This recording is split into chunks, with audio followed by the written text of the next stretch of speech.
Hey guys, welcome back to Fix It Friday. So this week I'm back after a few weeks of not posting anything on YouTube, and that's because the month of August was totally insane and wonderful and amazing for me.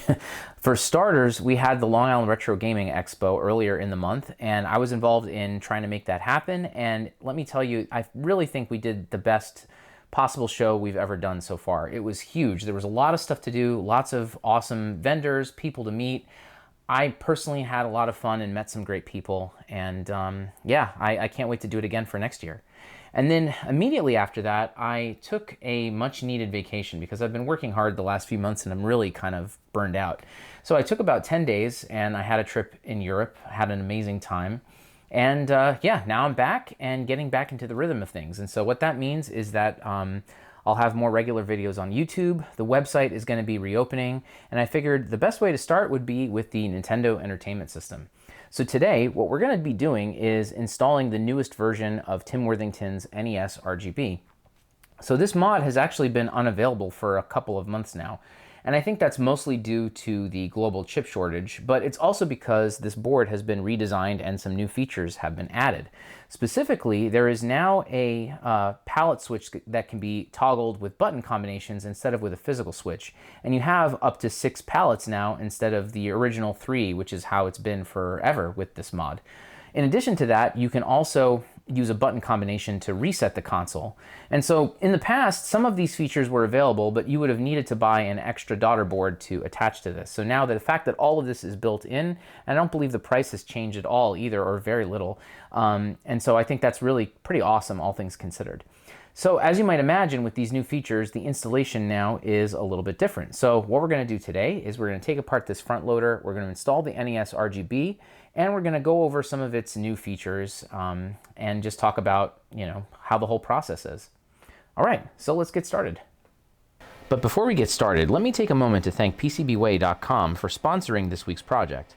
Now, whenever I'm working on new projects, I can count on PCBWay to manufacture high-quality PCBs and ship them to me quickly.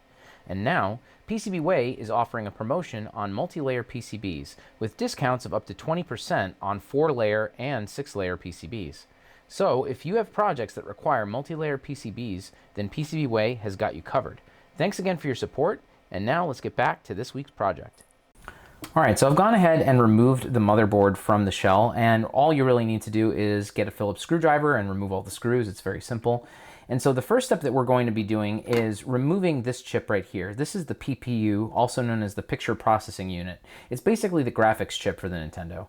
And this is a large 40-pin IC. These can be hard to remove, but the way that I do it is with 3 specific steps. The first step is to add fresh solder to all of the pins right here. The next step is then to take a desoldering gun and clear out all of these vias. And that'll end up removing 90% of all of the solder that's holding this chip in place. There might be still a little bit left. And then from there, what I'll do is I'll take a heat gun and rework all of these vias just to loosen up the last little pieces of solder that might be holding the pins in place. At the same time, I put some very gentle pressure on the chip using something like this, like a flat tip of a Phillips screwdriver. And I'm only pushing upward, so I just have it like wedged under and just slightly pushing upward, not with a lot of strength or with a lot of stress to the board. And that always results in a very clean pull, where all of the vias are clear, there's no cut traces, no nothing, and then no damage to the chip as well. All right, so let's get started with getting this chip out of the board.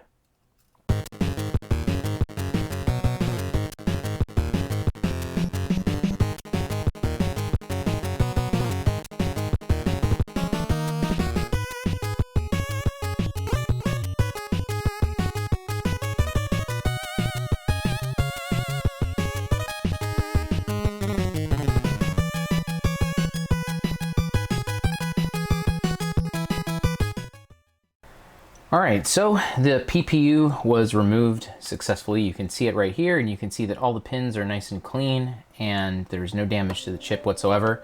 And then not only that, if you look at the vias, you can see all of them are here and intact. And if I flip over the board, it also looks the same. So yeah, I cannot stress highly enough that this is a really nice and easy method to remove chips that are this size. It's definitely something you should practice. You shouldn't try this as your first time because it is difficult, especially when you don't know what you're doing. But if you follow those 3 steps, it'll make this a lot easier.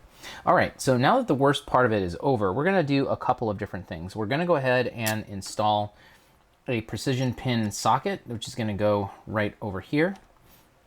We're also going to go ahead and move a couple of things out of the way because they're too tall.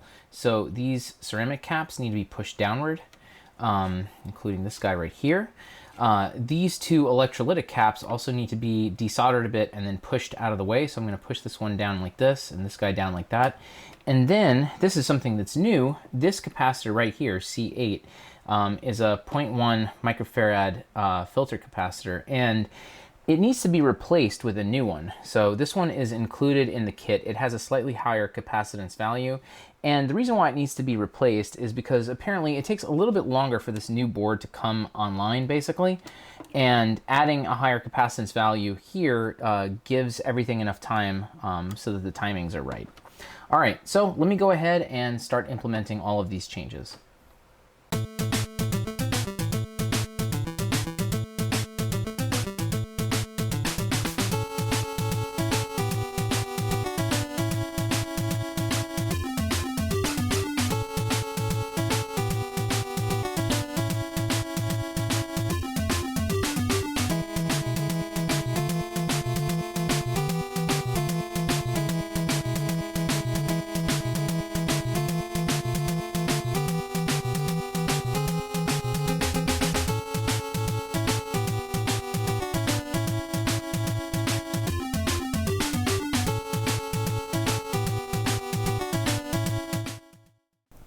All right, so we've finished installing the new socket. We've got these capacitors safely out of the way, and this cap has been replaced with the new one. So that part is all ready to go. And now I've also installed some headers on the bottom of the board. And so you can see there are actual silkscreen markings telling you where exactly those go.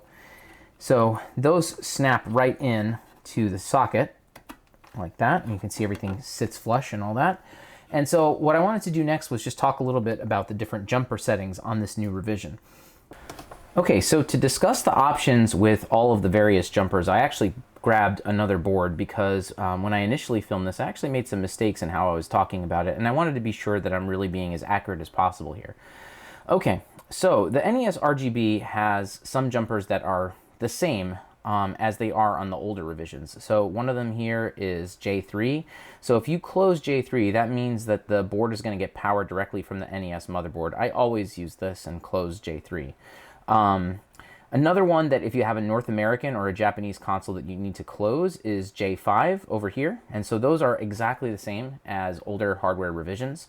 What's new is a whole bank of jumpers over here, which I'm going to talk about. So the first one is jumper 1. If you close this, then you can use button combinations to switch palettes and to do an in-game reset. If you leave it open, then it's kind of like the older versions of the NESRGB where you use a mechanical switch to flip through the different palettes. J2 is only going to be used if you have a mechanical switch. So with a mechanical switch, you can only pick 3 palettes. So if you keep it open, you use palettes 1 through 3. If you close it, you use palettes 4 through 6. So for our purposes, we don't care. For jumper 6, this has to do with the polarity of the reset circuit. So for the front loader, I believe it's a positive polarity, whereas for all the others, it's a negative polarity. I'm pretty sure that's correct. Either way, since we're doing a front loader, we're going to close jumpers J1 for button combos and J6 for front loader reset polarity. J10 over here, this is for the de-jitter circuit. So North American and I believe Japanese consoles have issues with jittering that you can see on some modern displays. So if you have a North American or Japanese console, you should close J10 and that will activate the de-jitter circuit and give you a more stable image. Finally, J11 is for this bank of LEDs right here. So if it's open like this, these LEDs will light up.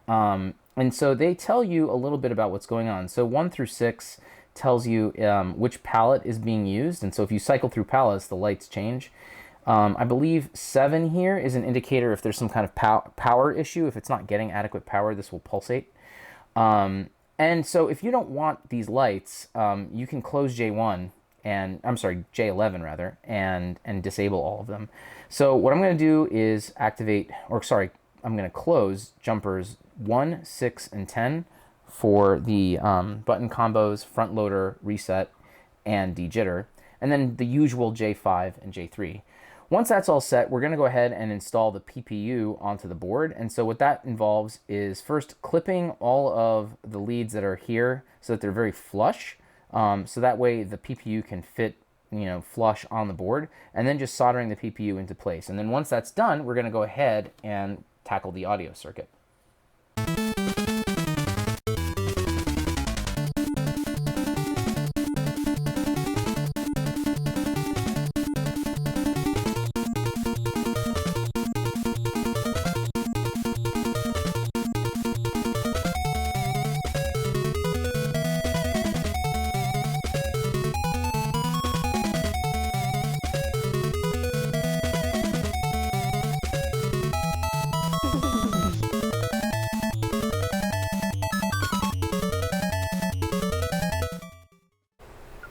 All right, so now that that's done, we're going to talk about audio and getting that installed on the NESRGB board.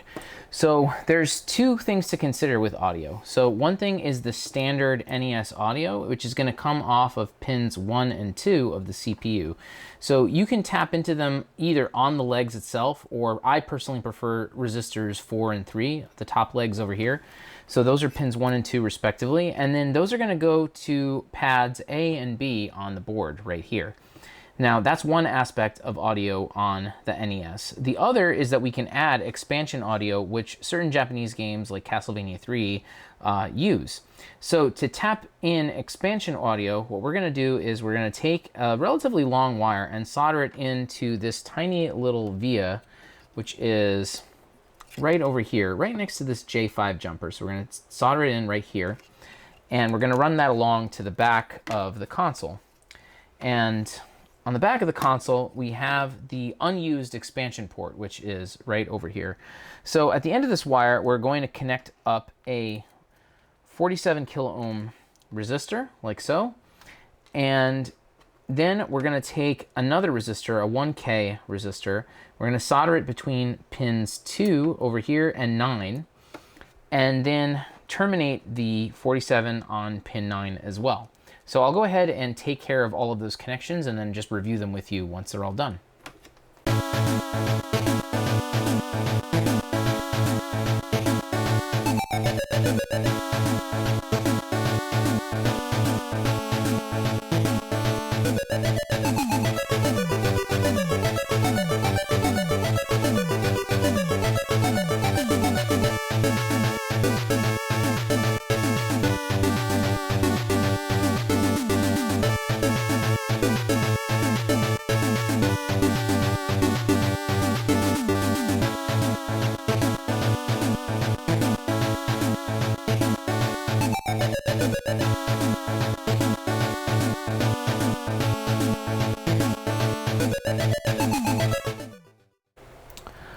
All right, so all those audio components are soldered in, so let's just review what was done. So I've got resistor 4 here going to A, resistor 3 here going to B, and that's our standard NES audio. And then we've got our expansion wire going from this little via next to J5, and it's going all the way over to the expansion port right here.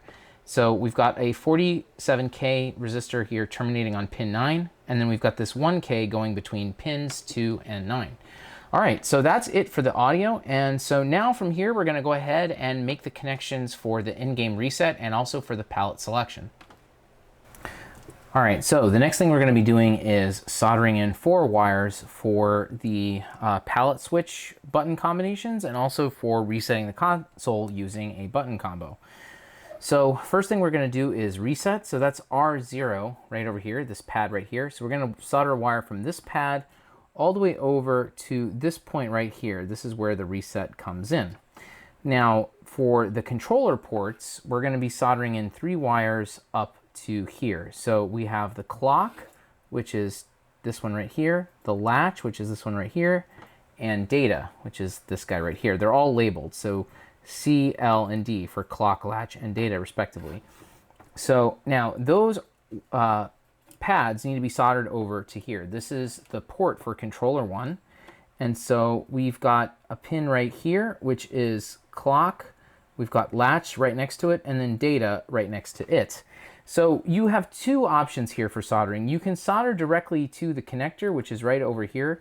But, you know, it is kind of small and hard to get in there, and you could potentially burn or gunk up the connector. So an easier method would be to solder to the top portions of these ceramic capacitors right here. So you could do this one for clock, latch, and data. So that's probably what I'm going to end up doing. All right, so I'm going to go ahead and start making these connections, and then we'll be back just to review everything.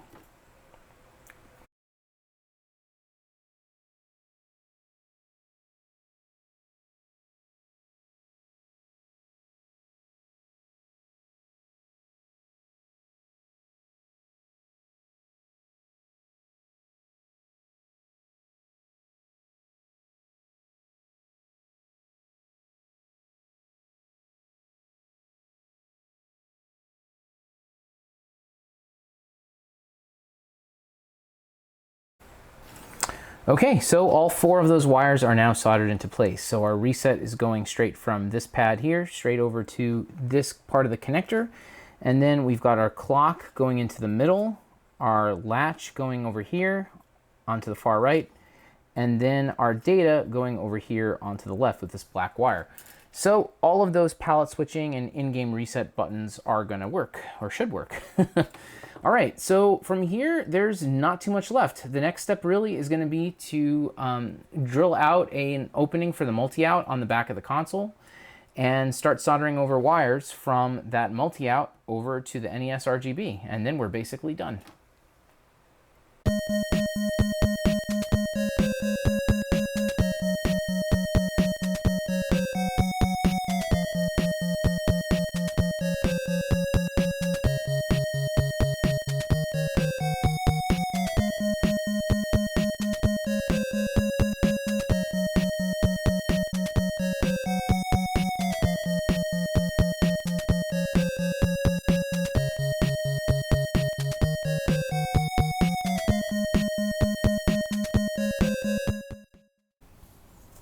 All right, so now we're getting down to the final steps here. So I went ahead and drilled out an opening over here using a drill and a set of files, and created an opening for the multi-out port. This is a port that is available to purchase from LaserBear. It's made out of resin, so it's really high quality, and it's a reasonably close match to the original shell plastic. And so this will be compatible with a standard Super Nintendo composite video cable. It'll also be compatible with RGB cables, and finally with the HG Retrovision component cables. So it has like a little PCB that goes on in the inside here, and I have it all wired up for RGB, sync, 5 volts, ground, composite video, and mono sound. And I'll put a link in the description for all of the which of the vias correspond to which video and audio signal, because that's a lot easier than consulting my wiring over here. But as you can see, it just slides right in. There's a screw that I'm going to put in over here that locks it into place. And then there's like a little 3D printed bracket which holds everything down. So now that that's all set, the final step really is just to take all of these various wires and solder them to their respective pads on the NESRGB. These are also very clearly labeled as well, and you can also consult the install documents for exactly which pad corresponds to which video signal. All right, so let's get this done and then reassemble and give it a test.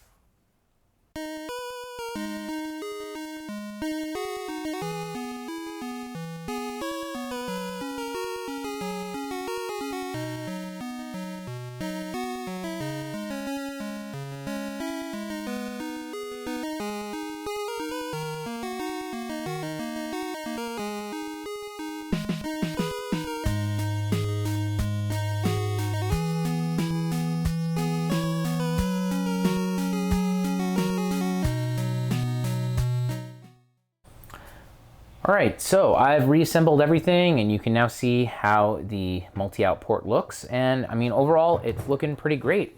From the outside, you'd almost never even know that there's anything special about this console. But of course, we've got all of these awesome mods packed in here. So let's go ahead and plug this thing in and see what we get.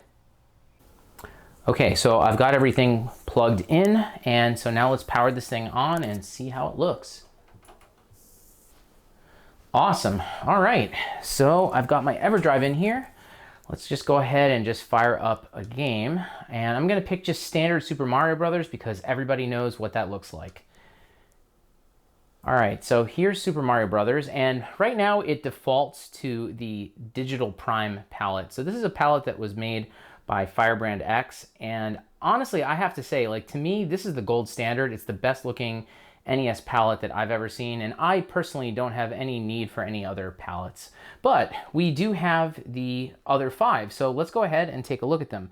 So to do that, we're going to hold down the start and select buttons, and then we're going to just hit left or right, and you can see some of the different examples. And they're all kind of interesting. I mean, there's nothing wrong with either one or the other or something like that. But yeah, it's cool that you can just do that on the fly, and you can just do it in real time during gameplay, and it doesn't, you know, interfere with anything. So that's nice. To reset things, we're going to hit select start A and B. And that brings me back to the EverDrive menu here. Of course, if I had a real game here, it would actually reset the console and restart the game. This is really cool because my understanding of the older in-game resets is that they conflicted a little bit with the EverDrives. I'm pretty sure that was an issue with the EverDrives itself, but it looks like this implementation does not because everything seems to be working just fine here. So let's go ahead and try out a Japanese game with expansion audio, and let's have a listen to what it sounds like.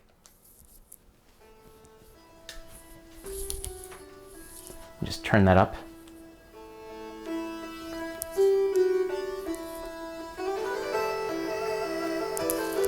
Castlevania 3 is always one of my favorites. Yeah, so this is looking and sounding really perfect here. So yeah, this newest iteration of the NESRGB is really fantastic. I have to say, I like all of these new features. I like the fact that I don't need a mechanical switch and I can just do the button combos to change everything. I don't find them to be particularly intrusive.